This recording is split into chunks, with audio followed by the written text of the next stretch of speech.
Hola, una alegría poder nuevamente estar con ustedes en una nueva serie que llamaremos El resplandor de su gloria. Y quizás uno de los aspectos que quedó latente al finalizar la serie sobre los dos pactos fue la necesidad de conocer aún más a Dios.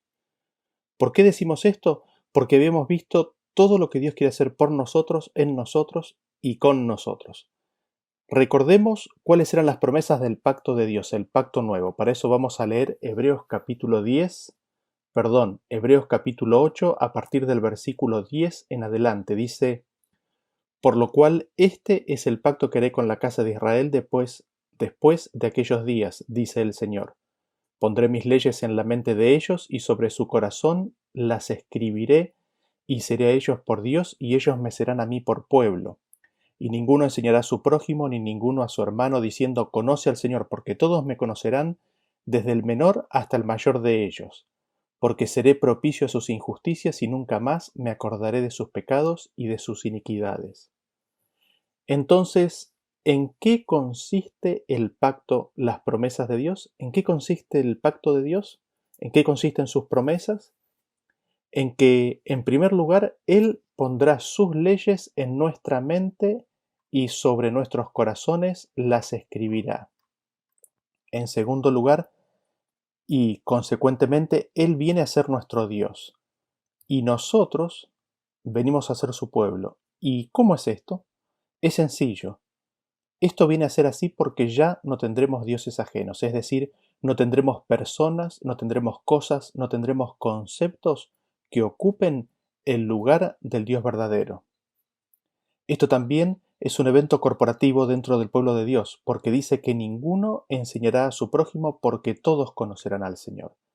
Pero, ¿por qué ocurrirá esto? Ocurrirá esto porque Él nunca más se acordará de nuestros pecados e iniquidades. Él borrará nuestras rebeliones y jamás vendrán a su memoria. Notemos el aspecto progresivo o consecutivo de estas promesas de Dios, de el pacto de Dios. Primero, Dios pone sus leyes en nuestras mentes y corazones. Consecuentemente, Dios viene a ser nuestro Dios y nosotros su pueblo. Esto viene a ser en forma corporativa cuando todo el pueblo de Dios estará en ese estado, dado que la promesa de Dios es de que borrará todos nuestros pecados y todas nuestras iniquidades. Y nos podríamos preguntar, ¿no? ¿Cuál es la dinámica de esto? ¿Cómo ocurre? ¿Cómo el pacto de Dios, el pacto nuevo, viene a ser una realidad en la vida? Para responder esta pregunta, quizás el versículo más simple que podríamos ver es el siguiente, el que se encuentra en Éxodo capítulo 19, a partir del versículo 5 en adelante. Dice así: Ahora pues, si diereis oído a mi voz y guardareis mi pacto, vosotros seréis mi especial tesoro sobre todos los pueblos, porque mía es toda la tierra. Y vosotros me seréis un reino de sacerdote y gente santa. Estas son las palabras que dirás a los hijos de Israel. Quizás lo primero que notamos de este versículo es que Dios nos pide que demos oído y que guardemos su pacto. ¿Y qué significa dar oído? Dar oído significa escuchar atentamente, prestar atención, no endurecer el corazón, comprender lo que se dice. ¿Qué es lo que significa guardar el pacto? ¿Qué significa guardar las promesas de Dios? Guardar significa atesorar, cuidar, proteger, mantener. En ese sentido, no podemos dejar de recordar la primera vez que este término fue utilizado en las Escrituras. Fue cuando el jardín del Edén se le dio a Edén y se le instruyó que lo guardara. El jardín ya había sido preparado por Dios. Lo único que tenía que hacer Adán era guardarlo, cuidarlo, protegerlo. Entonces, si nosotros oímos la voz de Dios, esto en referencia a su palabra escrita, a su espíritu hablando a nuestra conciencia. Si nosotros oímos esa voz de Dios y la guardamos, la atesoramos, entonces recién allí seremos gente santa. Recién ahí Él nos hará gente santa de acuerdo al versículo que leímos recién. Es decir, recibiendo, atesorando, no resistiendo, no endureciendo el corazón, su palabra que es toda poderosa nos hará gente santa. Y esto lo encontramos aún más claro en el siguiente versículo, el que se encuentra en el libro de Salmos, capítulo 81, el versículo 8 en adelante. Dice así: Oye, pueblo mío, y te amonestaré, Israel, si me oyeres, no habrá en ti Dios ajeno, ni te inclinarás a Dios extraño. Si oímos a Dios, Él nos hará cumplidores de su palabra. Si oímos a Dios, no tendremos dioses ajenos. Si oímos a Dios, guardaremos sus mandamientos. Habiendo visto esto, leamos un versículo más para responder a la pregunta de cómo nos podemos apropiar de las promesas de Dios, cómo podemos recibir el pacto nuevo de Dios. Y este versículo lo encontramos en el libro de 2 de Corintios capítulo 3, versículo 18. Dice así: Por tanto, nosotros todos, mirando a cara descubierta como en un espejo la gloria del Señor, somos transformados de gloria en la misma imagen como por el Espíritu del Señor. Mirando a Cristo, contemplándolo, puestos nuestros ojos en Él, la promesa es que seremos transformados de gloria en gloria de acuerdo a su imagen. Así entonces, esta es la dinámica para recibir las promesas de Dios. Abrir el oído, no resistir a la voz, no endurecer el corazón. Recibir la palabra, guardarla, atesorarla, mirar atentamente a Cristo continuamente, y la promesa es que haciendo esto viviremos. Dios nos dará a Cristo.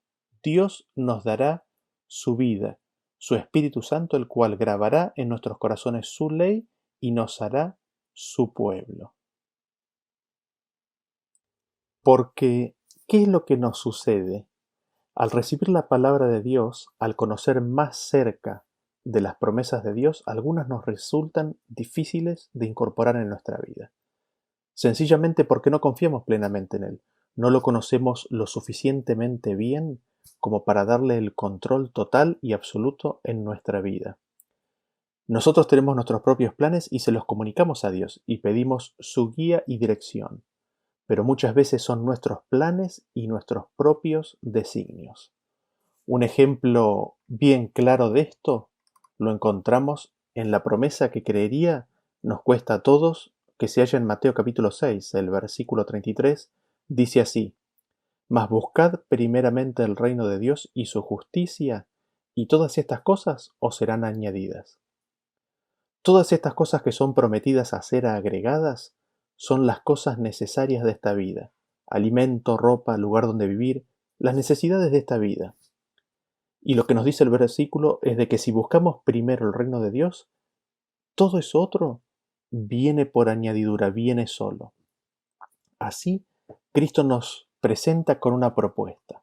Nos ofrece una carrera de vida, una carrera en esta vida. Y no estamos hablando de ascender en una gran empresa. No, la carrera de la vida que nos ofrece es a que nos dediquemos a buscar el reino de Dios y su justicia. Y promete que en esa profesión o en esa carrera todo lo demás es añadido. Esa es la promesa. Pero uno se pregunta, ¿no? ¿Cuántos nos animamos a pegar el salto y a buscar y hacer del reino de Dios nuestra prioridad número uno? Así, mirándonos a nuestro corazón, nos encontramos que realmente nos falta conocer aún más a Dios para poder confiar plenamente en Él. Aún nos cuesta entregarle todos nuestros planes y deseos para que Él pueda hacer realidad en nuestra vida todas sus promesas. Lo interesante es que los egoístas, los limitados, los resentidos, los minimizadores, somos nosotros. Y Dios es el que es generoso, amplio, perdonador, con lo cual está garantizado que su providencia siempre será mejor de lo que se nos podría pensar o de lo que nosotros podríamos pensar, ¿no? Así es como que se nos impone una necesidad de poder conocer aún más a Dios. Pero recordemos al mismo tiempo que el conocimiento de Dios es una promesa del pacto nuevo. Cuando nosotros dejemos a Dios grabar su ley en nuestros corazones, entonces le conoceremos. Entraremos en el proceso de conocerle. Y así, oyendo y atesorando su palabra, mirando a Cristo sin cesar, no resistiendo, sino recibiendo toda palabra, conoceremos a Dios. Este proceso en sí mismo trae consigo la lluvia tardía. Fíjense cómo lo describe Oseas capítulo 6, el versículo 3, dice: Y conoceremos y proseguiremos en conocer a Jehová como el alma está dispuesta a su salida, y vendrá a nosotros como la lluvia tardía y temprana a la tierra. ¿Qué es lo que nos dice este versículo? Que hay un conocer y hay un proseguir en conocer. Es decir, hay un proceso creciente de conocer a Dios. Y en ese proceso de seguir conociendo a Dios es cuando Él viene a nosotros y se manifiesta como la lluvia temprana y como la lluvia tardía. Y está prometido, claramente prometido, que llegará el momento en el cual conoceremos a nuestro Dios. No solamente eso en forma individual, sino que también en forma colectiva, que el conocimiento será abundante, será claro, será del- de, la suficiente, de la suficiente cobertura como para poder conocer la totalidad de su carácter. Fíjense que lo que Habacuc nos dice en el capítulo 2, versículo 14, respecto de cómo esto va a ser una experiencia para todo el pueblo de Dios. Dice, porque la tierra será llena del conocimiento de la gloria de Jehová, como las aguas cubren el mar. Es interesante, ¿no? ¿Qué es lo que llenará la tierra? El conocimiento de Jehová, el conocimiento de la gloria de Jehová. La tierra será llena del conocimiento de Dios. Y ilustra esto con una figura que no da espacio para la duda. Encontremos otro versículo al respecto que nos habla de lo mismo. Apocalipsis capítulo 18, el versículo 1 en adelante dice así. Después de esto vi otro ángel descender del cielo con gran poder y la tierra fue alumbrada con su gloria. Apocalipsis nos presenta este momento cuando la bestia que sale del mar trabajará en forma conjunta con la bestia que sale de la tierra, para que todo el mundo adore a la imagen de la bestia que recibió la herida mortal y fue sanada. Allí es cuando nos está prometiendo, ahí en el versículo que leímos recién de Apocalipsis 18, nos está prometiendo de que el mensaje de los tres ángeles, a ese mensaje se le unirá un cuarto ángel que le dará poder y le dará gloria a ese mensaje. Se le unirá el mensaje que es la descripción de la gloria de Dios en la tierra. Dios será dado a conocer al mundo entero en su gloria. El conocimiento de Dios es la gloria a ser compartida. De aquí que venga a ser clave la parte del pacto nuevo al que hicimos referencia. ¿Cuál específicamente? La de contemplar a Cristo, la de contemplar la gloria del Señor para ser transformados de gloria en gloria por el Espíritu del Señor a su misma imagen. Y nos podemos preguntar, ¿qué es la gloria del Señor? ¿Qué es la gloria de Dios? ¿Cómo se la puede obtener? ¿Cómo se la puede contemplar, mirar, verla? Y hay muchos versículos que podríamos ver al respecto, pero nos vamos a enfocar en un grupo específico que está relacionado con la vida de Jesús aquí en la tierra y que se encuentran en el libro de Juan. Vamos al libro de Juan, al capítulo 1, vamos a leer el versículo 14. Dice, y aquel verbo fue hecho carne y habitó entre nosotros y vimos su gloria, gloria como del unigénito del Padre lleno de gracia y de verdad. ¿Qué es lo que dice Juan? Juan nos está diciendo, él dando testimonio de lo que había vivido y visto, lo que había vivido con Jesús y lo que había visto de Jesús, dice que en esa vivencia compartida en ese tiempo junto con Cristo, lo que él pudo ver fue la gloria, él pudo ver la gloria de Cristo, la gloria del unigénito del Padre. Y esa gloria está llena de gracia y de verdad. Y es la vida entera de Cristo en esta tierra a la cual está haciendo referencia Juan, aunque al principio no parezca aparente, como veremos ahora en un ratito en otros versículos, es la vida completa de Jesús lo que es la gloria que nos fue revelada, que nos fue manifestada. Y esto lo vemos en Juan capítulo 2, el versículo 11. Dice, este principio de señales hizo Jesús en Caná de Galilea y manifestó su gloria y sus discípulos creyeron en él. ¿Qué es lo que había sucedido? Jesús había sido invitado a una fiesta de bodas, se acaba el vino y Jesús provee por medio de un milagro el vino que faltaba a dicha boda. Y en eso manifestó su gloria, en solucionar un problema que parece tan insignificante, ¿no? A la vista de los otros problemas que Jesús solucionó, como son la resurrección de los muertos o la sanación de los enfermos. Sin embargo, en ese instante y en ese momento, para los invitados, para el maestresala de la boda, para los novios, para los que se estaban casando, para la familia, era un tema muy importante, de que hubiera suficiente bebida, que hubiera suficiente vino.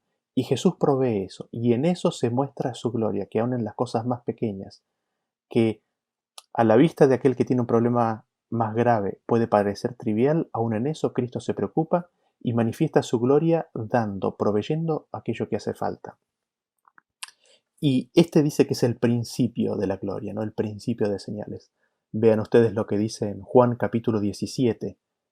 Leamos Juan 17, el versículo 4 dice: Yo te he glorificado en la tierra, he acabado la obra que me diste que hiciese.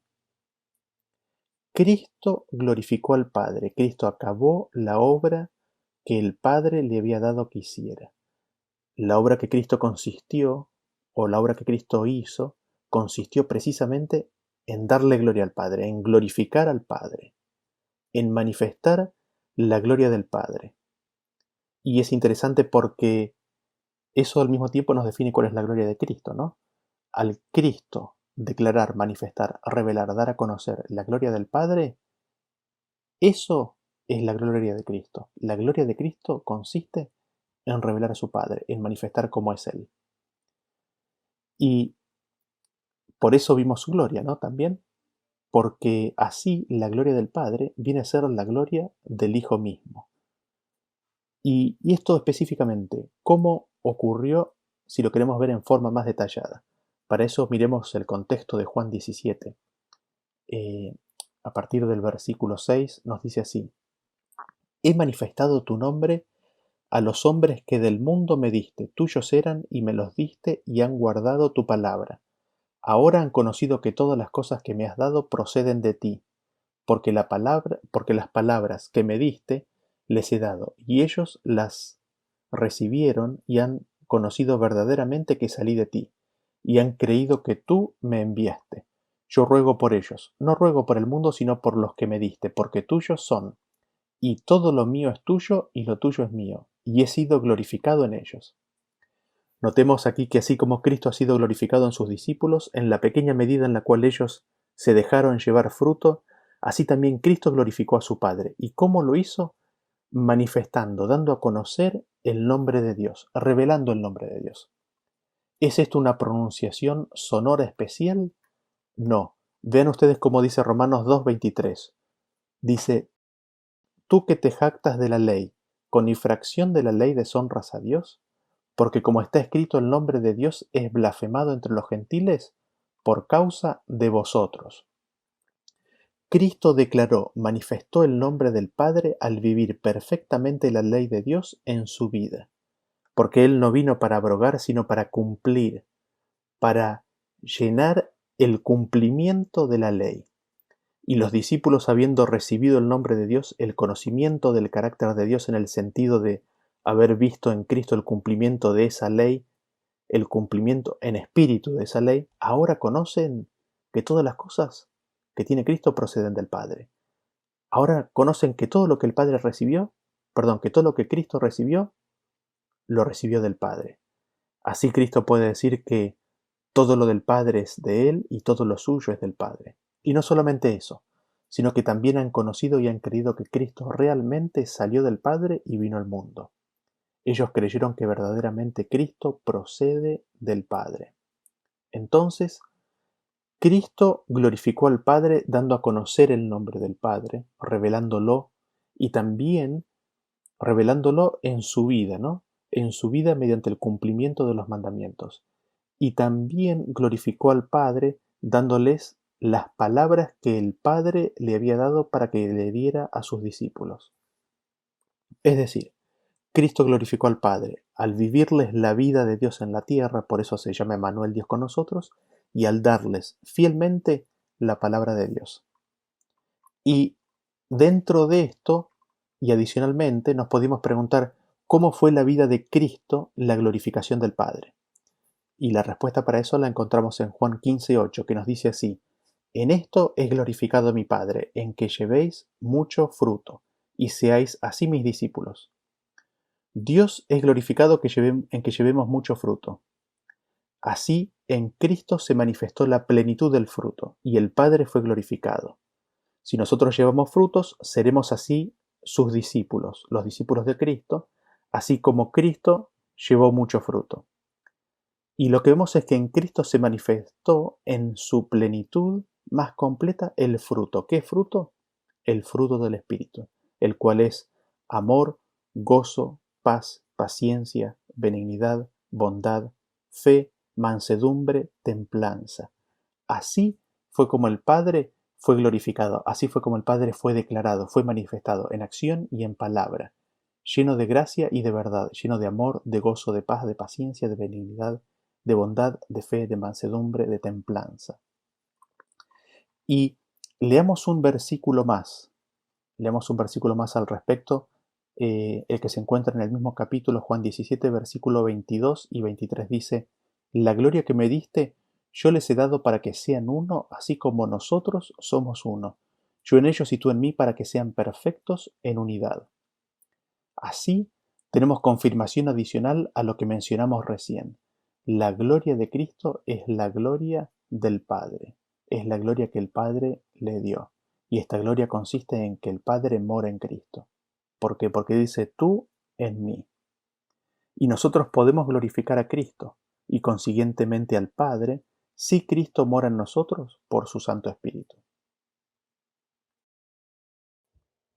Así entonces hemos definido a la gloria de Dios en unos pocos versículos. Resumamos lo que hemos visto hasta aquí para poder básicamente comprender los puntos principales de lo que queremos decir y avanzar hacia el siguiente punto. Habíamos visto nuestra necesidad de conocer a Dios aún más, para poder recibir el pacto nuevo y sus promesas en plenitud. Pero también habíamos visto que esto es obra de Dios, obra de su pacto, el hecho de que nosotros lleguemos a conocerle. Y esto era por medio de nosotros no resistiendo su voz, no resistiendo la voz de Dios, sino atesorándola y guardándola. Esto por medio de nosotros mirando la gloria de Cristo, mirando su gloria y siendo transformados a su imagen, de gloria en gloria. Y esta gloria habíamos visto que es la gloria del Padre. Cristo vino a este mundo y manifestó, reveló, declaró, vivió la vida perfecta de Dios en carne humana. Y así en su pueblo, en sus discípulos, está prometido que al final del tiempo el conocimiento de Dios y su gloria será revelado en ellos. Por eso el Apocalipsis es el libro de la revelación de Jesucristo, porque en su pueblo Cristo será revelado en toda su gloria. Ahora, habiendo visto eso, recordemos un par de conceptos que habíamos visto en la serie La comunión del misterio. Dios había creado el universo bajo los principios del amor ágape. Como lo habíamos definido en la serie Ágape versus Eros, el amor ágape de Dios es el amor desinteresado que se autosacrifica hasta lo sumo por el prójimo. Dios había creado el universo y lo pobló de seres inteligentes con la libertad moral de construir su carácter y su ser, y la libertad de elegir diferente a Él si quisieran. La creación hecha bajo estos principios era tan solo una manifestación del principio ágape bajo el cual opera Dios. También habíamos visto el surgimiento de la rebelión, primero en el cielo con Lucifer y un tercio de los ángeles. Luego vimos el surgimiento de la rebelión aquí en la tierra con Adán y Eva aceptando las propuestas de Lucifer. Lo que sucedió en la tierra con ellos fue un reflejo de lo que Lucifer había vivido y forjado para sí mismo en su lucha contra el gobierno de Dios. Lucifer, declarando que Dios no quería lo mejor para ellos, sino que era egoísta y les privaba de su libertad y de la posibilidad de ser como Dios al no darles de comer del árbol, plantó la semilla de la rebelión. Y el hombre toma del fruto. Así la humanidad se rebela contra Dios eligiendo un modelo totalmente diferente. Ahora el hombre había estirado su brazo y había comido del árbol. ¿Con qué finalidad? A los ojos del hombre, para reparar la injusticia hecha por Dios, para poder ser como Dios, para alcanzar un estado de existencia superior, para ganar una nueva identidad y para ganar valor para ser alguien en este mundo. Así, un nuevo orden mundial se instaura. Ya no es el amor ágape, sino eros. El hombre busca lo que es mejor para sí, cada uno de ellos. Es la búsqueda de valor e identidad en las cosas de este mundo lo que hace al hombre y lo define. Y eso trae consigo un tren de violencia y maldad inimaginable. También ahora el hombre mira a Dios como a su enemigo. El hombre considera a Dios bajo una luz mala. El hombre, al estar enemistado con Dios, en forma consciente e inconsciente le atribuye a Dios características que son las propias de Lucifer. Sin misericordia, severo, implacable, duro. Y la pregunta de las creaciones no caídas, la pregunta de los ángeles no caídos era: ¿y ahora cómo se soluciona este problema? ¿Qué es lo que hará Dios? ¿Cómo Dios reaccionará ante todas estas circunstancias? Porque recordemos, nunca antes se había levantado el mal, nunca antes había surgido el pecado. Hasta allí, en el servicio desinteresado por los demás, había una paz y gozo perfecto en todos los habitantes del universo. Y ahora, en ese sentido, no se conocía plenamente lo que Dios haría ante esta circunstancia. Tampoco se conocía lo que el gobierno de Dios como tal, reflejo del carácter de su monarca, contemplaba hacer ante estas situaciones. Si esto era un enigma para las creaciones inteligentes no caídas, imagínense cuánto más le costará al ser humano comprender y captar esto estando él mismo inmerso en el problema. Cuánto más le costará al hombre siendo que es tan desconocedor de Dios y teniendo una visión distorsionada de él. Y es específicamente en este aspecto de la gran controversia que nos gustaría ampliar en esta serie. ¿Cómo es el gobierno de Dios ante la presencia del mal? ¿Cómo es Dios en su lidiar contra el pecado? ¿Qué acciones toma y qué acciones no toma en esta tarea? ¿Qué es la justicia de Dios? ¿En qué consiste la justicia de Dios? ¿Cómo se manifiesta dicha justicia? En este sentido, la primera respuesta está en que Dios remedia el problema con la verdad. Así es, Dios resuelve el problema con Jesús y con la declaración y manifestación de su palabra, declarando la verdad, es decir, dando una fiel descripción de la realidad. Y esa revelación nos viene por medio de Jesús y de su palabra. Así conocemos a Dios, así nos llega la verdad de Dios. Es el conocimiento de Dios en la faz de Jesucristo lo que nos mostrará su gloria. Es el conocimiento de Dios ante el terrible desafío a su gobierno por parte del pecado lo que nos mostrará cómo Él enfrenta este problema. En su accionar contra el pecado, Él se revela como es. En su obra contra el pecado, Él nos muestra su carácter y nos revela su gloria. De esa forma, no porque fuera su voluntad, el universo entero llega a un conocimiento más profundo de su Creador al ver cómo Él enfrenta y resuelve este problema. Habíamos visto en la serie El Pacto Eterno una gran parte de esta tarea que Él hace para enfrentarlo. Pero, ¿qué pasa cuando se lo rechaza obstinadamente? ¿Qué sucede cuando la voluntad del pecador es la de ser pecador y no desea saber nada respecto de Dios? ¿Cómo reacciona Él? ¿Qué es lo que hace? Y es en este tema específico en donde nos gustaría profundizar en esta serie. Y me gustaría hacer énfasis en un aspecto principal e importante de todo esto, para poder captar hacia dónde vamos y revelar al mismo tiempo el tamaño del desafío que tenemos por delante. Para ello, leamos Mateo capítulo 5, versículo 17. Dice así: No penséis que he venido para abrogar la ley o los profetas. No he venido para abrogar, sino para cumplir. Porque de cierto os digo que hasta que pasen el cielo y la tierra, ni una jota ni una tilde pasará de la ley hasta que todo se haya cumplido. Cuando Cristo vino, no vino para abrogar o derogar ni la ley ni los profetas. ¿Qué es esto? Es el Antiguo Testamento, es el Pentateuco y los profetas, el resto de las Escrituras. Él no vino para derribar nada de eso, ni siquiera una jota ni una tilde. Al contrario, Él vino para cumplir esta ley.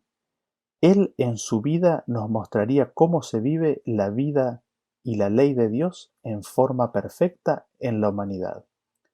En ese sentido, Cristo nos reasegura que ni la ley ni los profetas, el Antiguo Testamento, pasaría hasta que todo se haya cumplido. Es decir, y perdón por la insistencia en repetir este concepto, nada, absolutamente nada quedaría abrogado. Todo, absolutamente todo se cumpliría. Y ante esto nos podríamos preguntar, ¿no? ¿Por qué? ¿Por qué esto es así? Para responder esa pregunta vamos a leer en primer lugar en el libro de Juan, el capítulo 5, el versículo 39 dice: escudriñad las escrituras porque a vosotros os parece que en ellas tenéis la vida eterna y ellas son las que dan testimonio de mí. Y después saltamos al 46.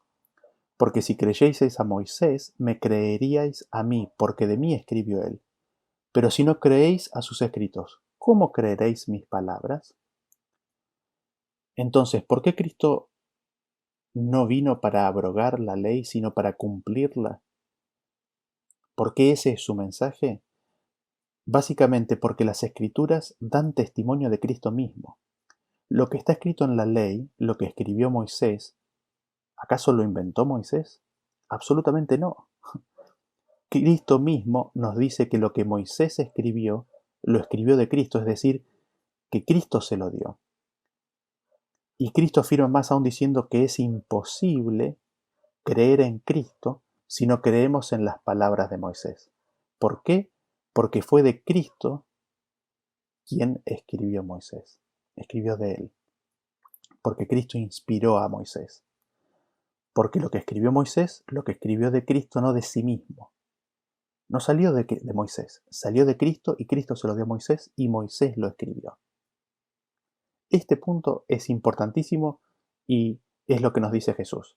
Leamos un versículo más al respecto. El que se encuentra en 1 Pedro capítulo 1 versículo 10 dice: los profetas que profetizaron de la gracia destinada a vosotros inquirieron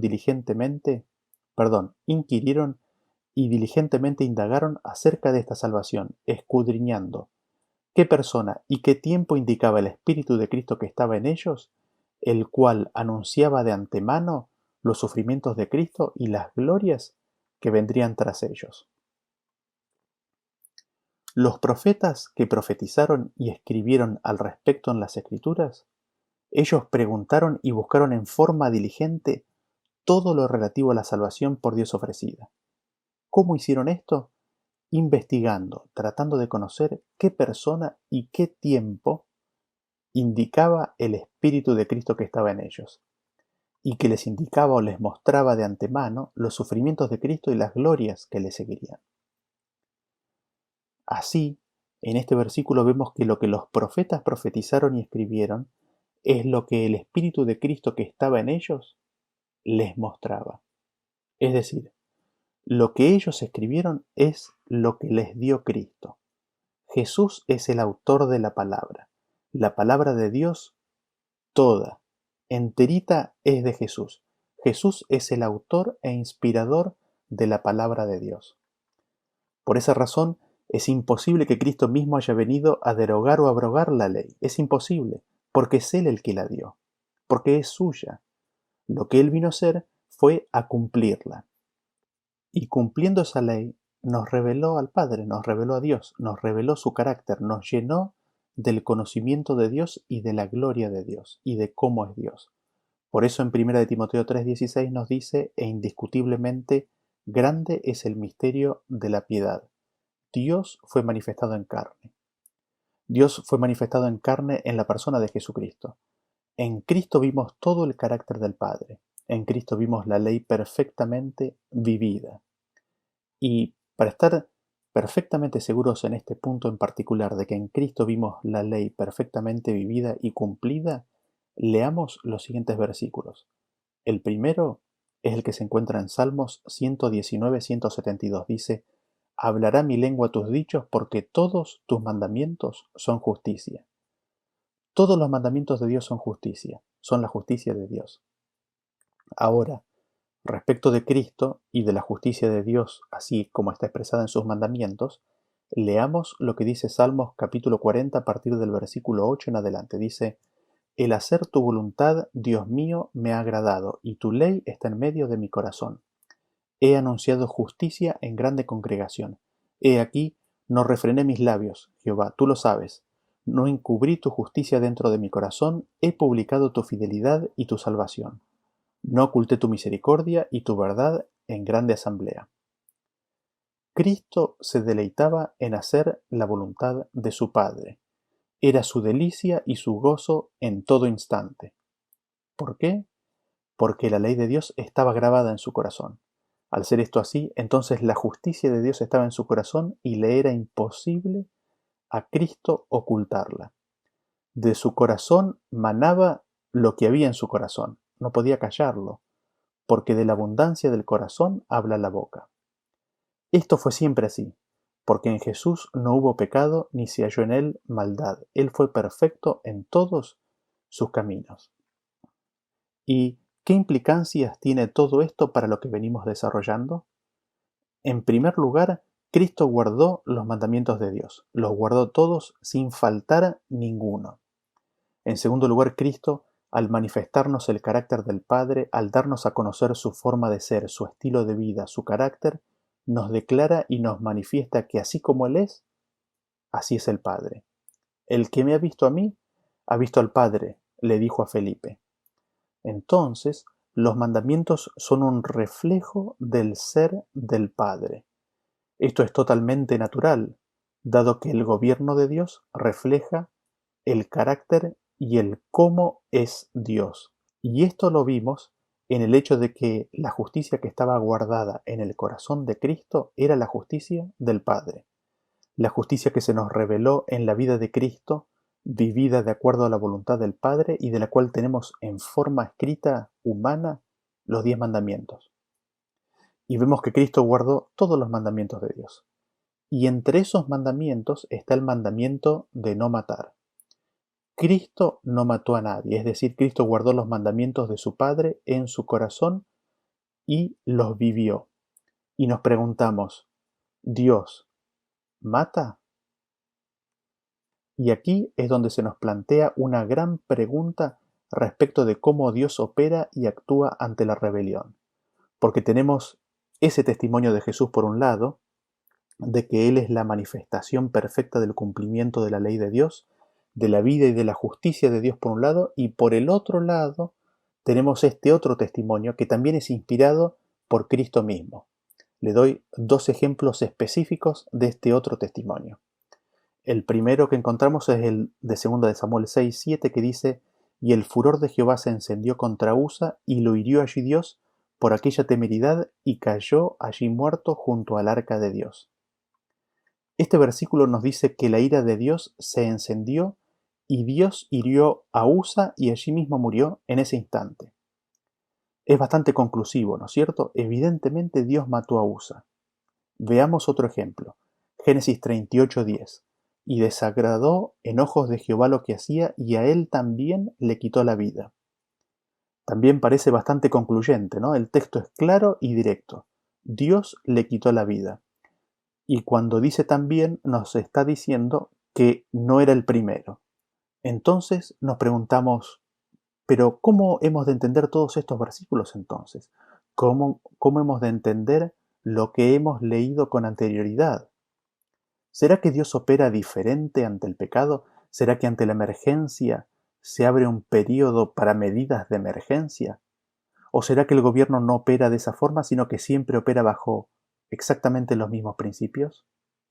¿Estaba la muerte en los principios y designios de Dios y en la base y el fundamento de su gobierno para los casos de desobediencia? Parecería que sí, ¿no es cierto? Porque dice, el día que de él comieres, ciertamente moriréis. Pero nos volvemos a hacer la pregunta, ¿cómo Dios enfrenta la rebelión del pecado? ¿Qué hace Dios ante el pecado? ¿Cuáles son los principios de su carácter que se manifiestan y operan en su gobierno del reino de los cielos que nos dicen cómo es Él? Eso es lo que nos preguntamos y nos gustaría poder, por la gracia de Dios, aprender y comentar y responder a estas preguntas. Dentro de esto, uno de los principios claves de la interpretación de las Escrituras es de que todas las palabras de Dios son inspiradas. No se puede desechar nada. Al respecto habíamos visto esto en la serie sobre las reglas de interpretación de las Escrituras. Y eso tendría que ser siempre así.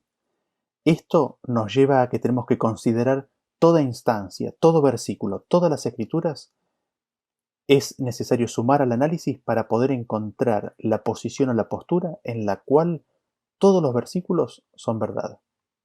Siendo esto así, entonces, mientras que afirmamos que Jehová mató a Usa y a Onán, también tendríamos que poder afirmar que Dios actuó de acuerdo a su ley que dice no matarás. ¿Se entiende? ¿Se llega a entender?